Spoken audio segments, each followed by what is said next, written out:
नमस्कार, आप देख रहे हैं न्यूज मंच और मैं हूं विशाल वैभव। नेता प्रतिपक्ष तेजस्वी यादव जो है कार्यकर्ता संवाद यात्रा पर निकले हैं और जो है इस दौरान वो बीजेपी पर जो है जोरदार हमला बोला है और इसको लेकर पलटवार किया है बीजेपी प्रवक्ता विनोद शर्मा ने और कहीं ना कहीं तेजस्वी यादव पर गंभीर आरोप लगाया है। क्या कुछ कहा है बीजेपी प्रवक्ता विनोद शर्मा ने, छोड़ जाते हैं आपको तमाम प्रतिक्रियाओं के साथ। बने रहिए न्यूज मंच के साथ। न्यूज मंच के लिए विशाल वैभव, पटना।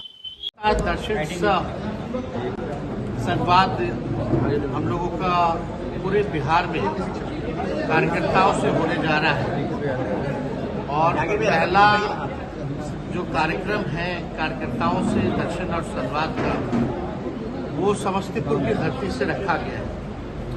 कर्पूरी ठाकुर जी हम सब लोगों के नेता रहे, उनके विचार पर हम लोग चलने वाले लोग हैं और आज उनकी धरती को हम लोग नमन करते हैं और सभी कार्यकर्ताओं से हम लोगों को संवाद करना है। अपनी बात नहीं बल्कि उनकी बात को हम लोग सुनने आए। हम लोगों की कोशिश है कि कार्यकर्ताओं से मिलकर के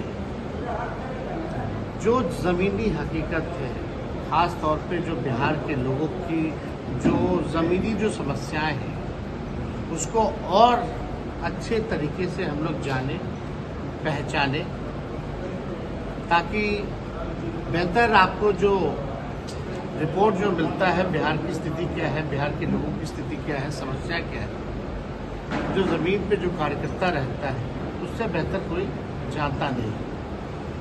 तो हम लोगों की कोशिश है कि साथ ही साथ सारी समस्याओं को तो सुने ही, लेकिन अपने पार्टी के संगठन को भी हम लोग मजबूत करें। और हमारी व्यक्तिगत इच्छा रही है कि कार्यकर्ताओं से डायरेक्ट जो है हम उनसे पहचान बनाएं, उनसे जुड़ें, ताकि जो भी कार्यकर्ताओं की जो समस्या रहेगी, कार्यकर्ता जो है पार्टी के रीढ़ होते हैं और कई कार्यकर्ताओं ने पूरा जीवन जो है अपने पार्टी को दिया है। तो मेरा फर्ज बनता है कि उनकी बात को सुने, उनसे जुड़े, उनको सम्मान हम लोग देने का काम करें।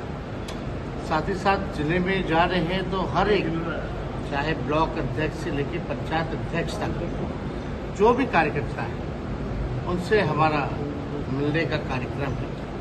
तो इसी सिलसिले में हम लोग जो है पूरे बिहार जो है हम लोग घूमेंगे और पहला जो चरण है वो समस्तीपुर है, इसके बाद दरभंगा, मधुबनी और मुजफ्फरपुर।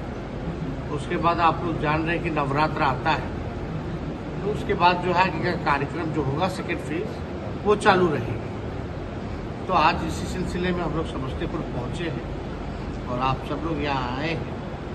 आप लोग जान रहे हैं कि बिहार में सबसे ज़्यादा बेरोजगारी है, गरीबी है, प्रति आय व्यक्ति जो है वो सबसे कम है, या किसानों की जो आय है वो पूरे देश में वो सबसे कम है।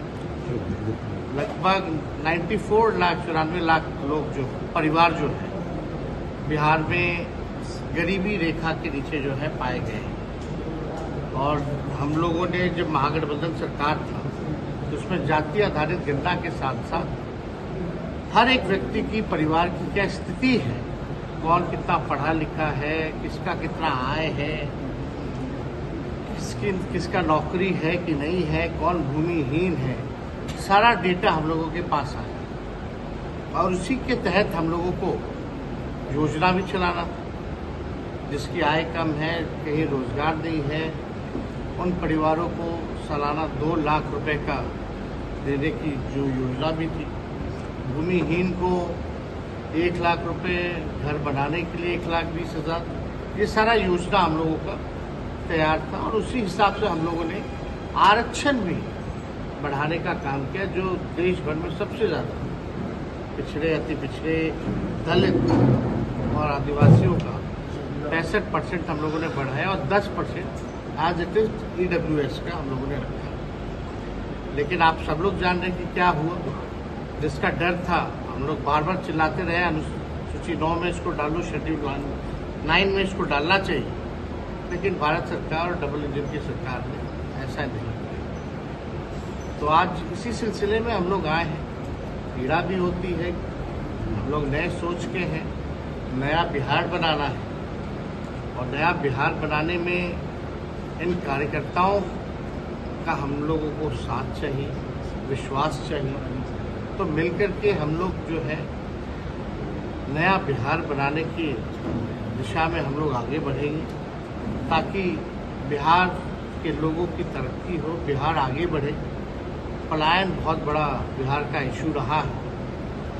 लगभग जो है आप देखिएगा कि कई करोड़ों लोग जो है बिहार से पलायन करते हैं, और ये आंकड़ा जो है भारत सरकार ने ही दिया है। तो इस दिशा में हम लोग जो है उन गरीबों को, जिनको हम लोगों ने चिन्हित किया है सर्वे द्वारा, उनके लिए हम क्या कर सकते हैं आगे, ये सारे विषयों पे हम लोग काम कर रहे हैं। बिहार में सर सर्वे भी शुरू हो गया है।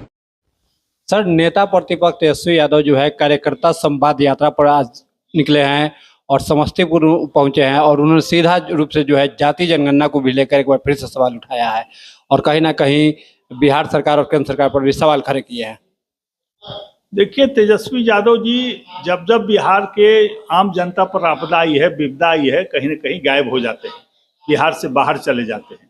कोरोना काल हो चाहे और भी बाढ़ विभीषिका हो, कभी तो नजर नहीं आते हैं। आज जनता के बीच में गए हैं, निश्चित रूप से जाना चाहिए, नेता प्रतिपक्ष हैं, लेकिन उन्हें ये बताना चाहिए कि आप इतनी परिसंपत्तियों के मालिक इतनी उम्र में कैसे हो गए, कैसे हजारों करोड़ रुपए मालिक हो गए, इतने बड़े बड़े आपके पास भूमि कैसे आ गए आपके नाम पर। और निश्चित रूप से बिहार की जनता को यह भी बताना चाहिए कि आपके राज्य की तरफ संरक्षण नहीं दिया जाता है अपराधियों को। जो अपराधी अपराध करते हैं तत्काल उन पर कार्रवाई होती है, उन्हें गिरफ्तार किया जाता है।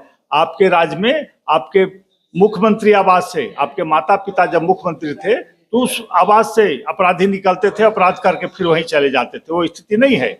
आज बिहारियों को बिहारी कहने पर गर्व होता है, और उस समय डर होता था कि हम बिहारी कहेंगे तो हमें दिक्कत होगी दूसरे राज्यों में। आज वो परिस्थिति नहीं है। निश्चित रूप से बिहार की जनता पूरी तरह से नीतीश कुमार के नेतृत्व में अभी भी विश्वास करती है, एनडीए सरकार के नेतृत्व में चाहती है कि बिहार का विकास दिन दूनी रात चौगुनी होती रहे, और निश्चित रूप से बिहार आगे बढ़ेगा। नीतीश कुमार के नेतृत्व में फिर से जो चुनाव होंगे, 2/3 बहुमत से फिर से एनडीए की सरकार बनेगी। लेकिन कह रहे हैं नेता प्रतिपक्ष तेजस्वी यादव जो है कि हमने 2-3 बार कल्याण कर दिया है, लेकिन अब जो है हम कल्याण नहीं करेंगे, क्योंकि पिछली बार ये लोग आए थे तो पैर पकड़ के गिरा रहे थे, लेकिन अब जो है राजद जो है कल्याण नहीं करेगी। कौन किसका पैर पकड़ रहा है दुनिया ने देखा है। आदरणीय नीतीश कुमार जी ने 2 बार मौका दिया, सबने देखा, सबने सुना। उन्होंने कहा कि हमने गलती से इस पर कृपा किया था, इसको मौका दिया कि लोग सुधर जाएगा, अच्छा काम करेगा, लेकिन ये लोग सुधरने वाले नहीं है, भ्रष्टाचार से बाहर निकलने वाले नहीं है, इसलिए इसको सरकार से बाहर किया और आगे अब मौका नहीं देंगे। उन्हें मौका कहाँ मिलेगा कि दूसरे को मौका देंगे। खुद जनता ने उन्हें बहिष्कार किया है बार बार। 0 सांसद हो गए थे तेजस्वी यादव के, और 22 सीटों पर सिमट गए थे। इसलिए वो कहाँ है वो जानते हैं। आने वाले चुनाव में फिर वही परिस्थिति पैदा होगी, और निश्चित रूप से बहुत बुरी तरह से राजद हारेगी, और एनडीए की सरकार नीतीश कुमार के नेतृत्व में 2/3 बहुमत से बनेगी।